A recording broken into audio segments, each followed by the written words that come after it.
Good evening and welcome to RFL. I'm Andrew Whitman in for Richard French. We begin with yet another mass shooting in America. 9 people, including the pastor, killed when a gunman opened fire during a prayer meeting at a church in Charleston, South Carolina last night. Police arrested 21-year-old Dylan Roof this morning. He was about 250 miles away in North Carolina.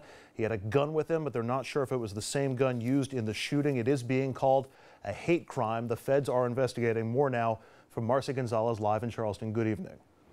The suspect appeared very briefly in court today. He said nothing, but his roommate is talking to ABC News, saying the suspected killer is a racist who plotted this attack for months. They came here simply to worship, but police say he was here solely to kill. Dylan, what do you have to say? Today, officers arresting Dylan Roof, the man police claim sat for an hour through Bible study at this historic black church last night before suddenly opening fire, killing 9 people. There is something particularly heartbreaking about a death happening in a place in which we seek solace. Police say a tip led them to the 21-year-old driving 2 hours away in North Carolina. The accused killer, police claim, told one of the 3 survivors he let her live so she could tell others what he did, now telling detectives for himself, in custody being questioned about this heart-wrenching hate crime. We woke up today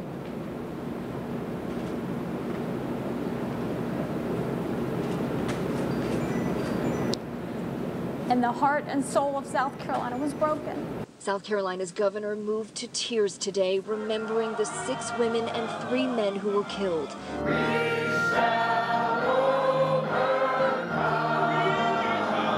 Including State Senator Clementa Pinckney. Because the Lord teaches us to love all. The beloved pastor of this grieving congregation. And we have really seen this community come together. There was that large vigil that you just saw there. There are several more planned for this evening. And here outside of the church, we have seen people stopping by all afternoon to leave flowers and pray. We're live in Charleston, South Carolina. Marcy Gonzalez, ABC News. Now back to you. Marcy, thank you very much. And for some background, the Emmanuel African Methodist Episcopal Church has been active in Charleston for nearly 200 years. It's been a center of civil rights activity for decades. It is also the largest African-American church in the city. Joining us tonight to talk more about this, the Reverend Thomas Nins. He is the pastor for the First Baptist Church of Greenwich, as well as chaplain for the Greenwich Police Department. Thank you for being with us. Thank you for having me. Also joining us, Dominic Carter, political journalist and author. And first of all, Pastor, your reaction just when you heard the news and as you've seen the reports throughout the day? Probably the same way as a whole lot of Americans, shock and dismay that something like this could happen. Dominic? I don't know where to begin. I've been to Pastor Nin's church, and I'm trying to paint a scenario here, and I've seen how people come to his church for spiritual guidance under his tremendous leadership as a great pastor. So imagine this, a popular pastor in South Carolina, people are going to him for guidance. They were not running the streets in the middle of the night or in a bar. They're in a church. This is a pastor, a state senator, and for this young man to sit there for an hour before deliberately gunning down people and leaving witnesses on, using his words, for the sole and only reason so that you can tell about the horrors of what I've done here. It's just, my first reaction was, here we go again with guns. But then when I found out the elements, it was just really disgusting. And you know, the Emmanuel AME Church, you two know as well as I do, it's a seminal institution, especially when it comes to black rights in America. Booker T. Washington spoke there, Martin Luther King spoke there. There's a history with slave rebellions at that church. Is this not just an attack on 9 people, but also on black history to a certain degree? I think that black history is always affected when you affect black people. But black history is not just about black people. Black history is American history. And so what happened today is not just a crime against a particular segment of our community, it's a crime nationally. And I think that accounts for the outpouring of people of all races and all nationalities who are saying this type of thing has got to stop. And Andrew, think about it. 9 lives that are gone. Think about this for a second. One was a chief librarian at a local library there. Another was the track and field coach. 9 different people, and their lives are gone for what? So I understand what Pastor is saying, and I agree with him. This is an attack on America to a degree, but of course it's an attack on if you will, I guess, the black community, because when you look at this and what role that violence has played in the black church in terms of coming under attack throughout the years, the black church is the bedrock of the black community and of almost any church of any community. The gunman was photographed or had a photo on Facebook. This is him with a surveillance camera, but there's a Facebook photo that he had posted where he's wearing an apartheid South Africa flag and a white Rhodesia flag on it. Friends that said that he made racist jokes.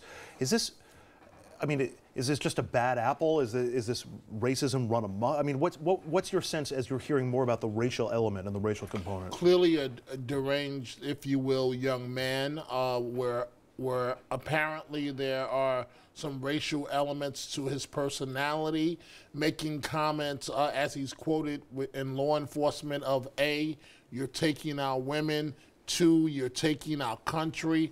I don't know if that's a reflection of President Obama. I mean, I would have to imagine that it is.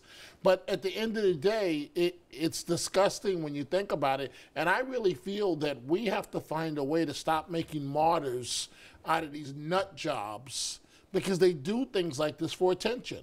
And so now we're playing right into his hand.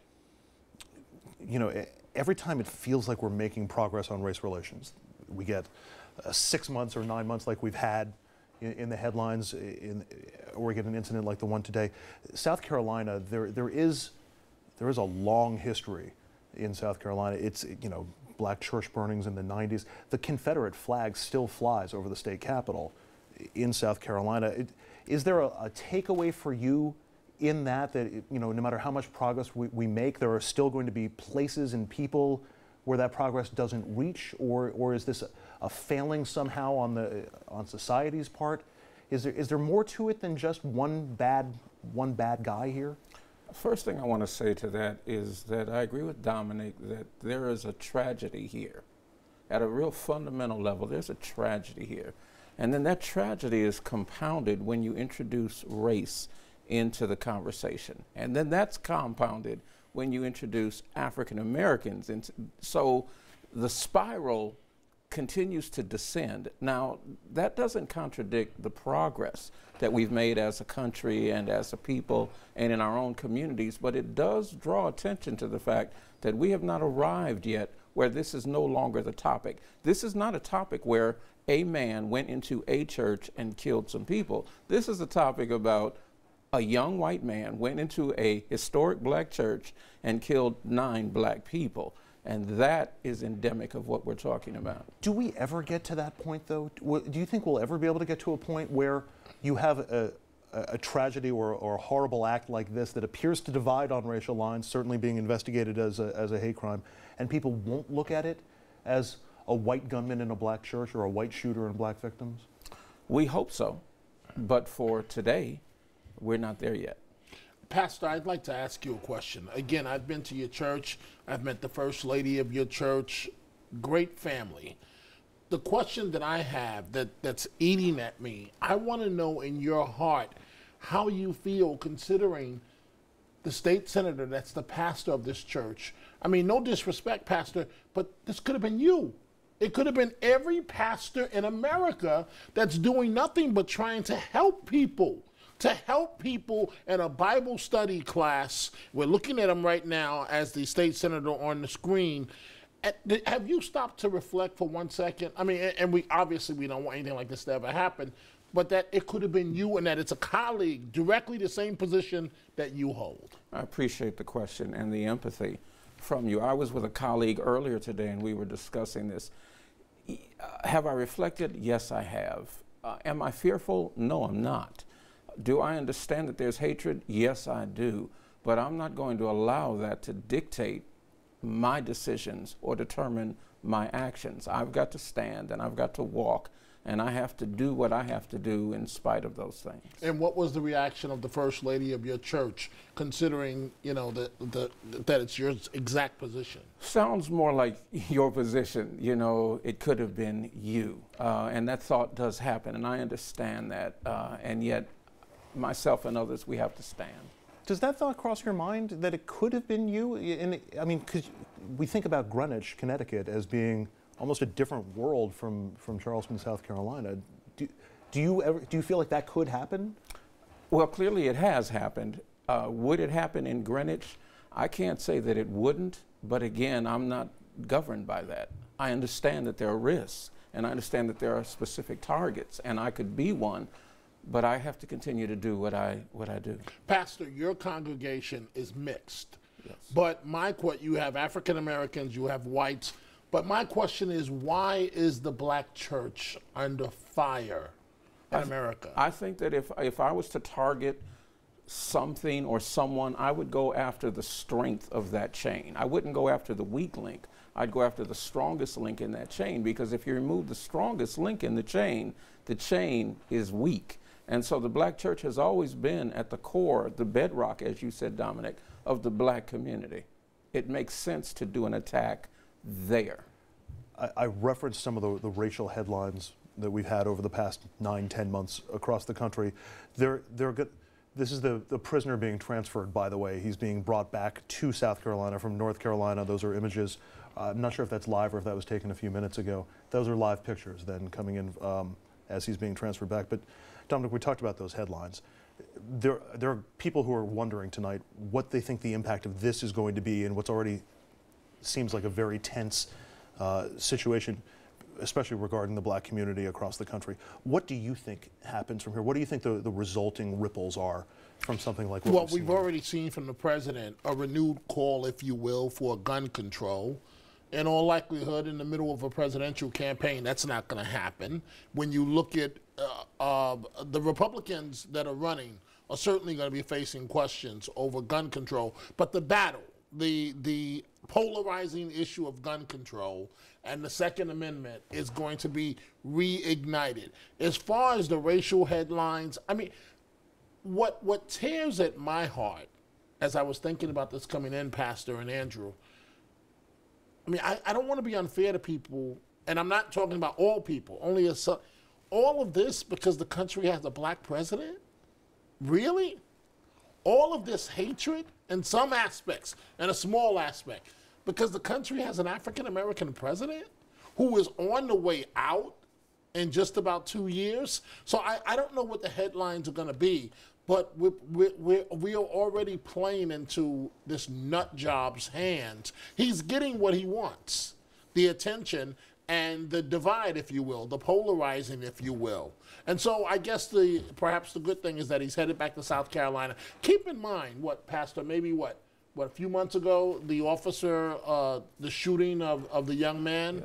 In South Carolina and also. so in Charleston. Mm-hmm. So a city that normally does very well in terms of tourism with its downtown area has been rocked with racial strife and controversy. Pastor, any final thoughts you want to leave us with? Any message for folks tonight? I think that if there's anything I would say, it's that let us be good stewards. Let us be good neighbors to one another. And let us pray for peace. Pastor, we could certainly use more of that. Do you think, I'm sorry, Andrew, do you think I know you're out of time, this may change perhaps security at black churches? This is going to bring conversations that a lot of people had not had prior. Yes, absolutely. Wow. We got to leave it there. Pastor Thomas Nim, thanks very much for having joining with us. Thanks, Thomas. We're going to take a break. We'll be right back.